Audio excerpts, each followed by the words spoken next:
Hi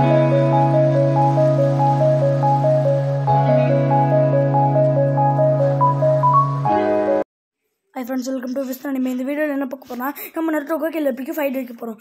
அதாவது எந்த நருட்டோனா சேஜ் மூட் நருட்டோக்கும் கிளாக் மூட் கில்லர் பீக்கும். ஃபர்ஸ்ட்டு நம்ம நருட்டோட சேஜ் மூடோட பவர்ஸை பார்த்துருவோம். இது சேஜ் மோட் எப்படி இருக்கணும்னா physical energy, natural energy, spiritual energy இது மூணுத்தையும் ஸ்டேபிளாக வச்சுருந்ததான். சேஜ் மோட என்ன பெனிஃபிட்னா இதால் அது ஃபிசிக்கல் எனர்ஜி ரொம்ப அதிகமாக இருக்கும். அதுக்கப்புறம் சக்கராவும் அதிகமாக இருக்கும். நருட்டோவால் சேரக்லாம் பண்ணி நிறையா வாட்டி சேஜ் மோட் எடுக்க முடியும்.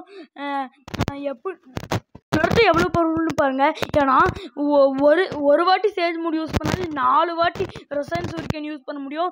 அப்போ எவ்வளோ பவர்ஃபுல்னு பார்த்துக்கோங்க கைஸ். இது இப்போ கில்லர் பீக்கிட்டு போயிடுவோம். கிளாக் மோட் எவ்வளோ பவர்ஃபுல்னு உங்களுக்கே தெரிஞ்சிருக்கும்.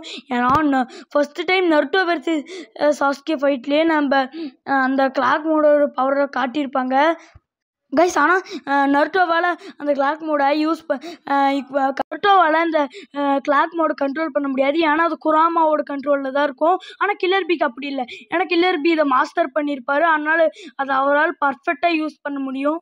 தெரிஞ்சிருக்கும் நம்ம கில்லர் பீ எவ்வளோ பவர்ஃபுல்னு. இதில் நம்ம கில்லர் பீ இந்த மோடில் டெயில் பீஸ் பாம் யூஸ் பண்ண முடியும். ஆனால் எப்படியா இருந்தாலும் நம்ம நருட்டோவால் ரொம்ப வாட்டி ரசன் சூரிகன் யூஸ் பண்ணுறதுனால நம்ம நருட்டோ தான் இந்த ஃபைட்டில் ஜெயிச்சார். ஓகே கைஸ், இதோட இந்த வீடியோ முடிச்சுக்கலாம். பாய் கைஸ், பாய்.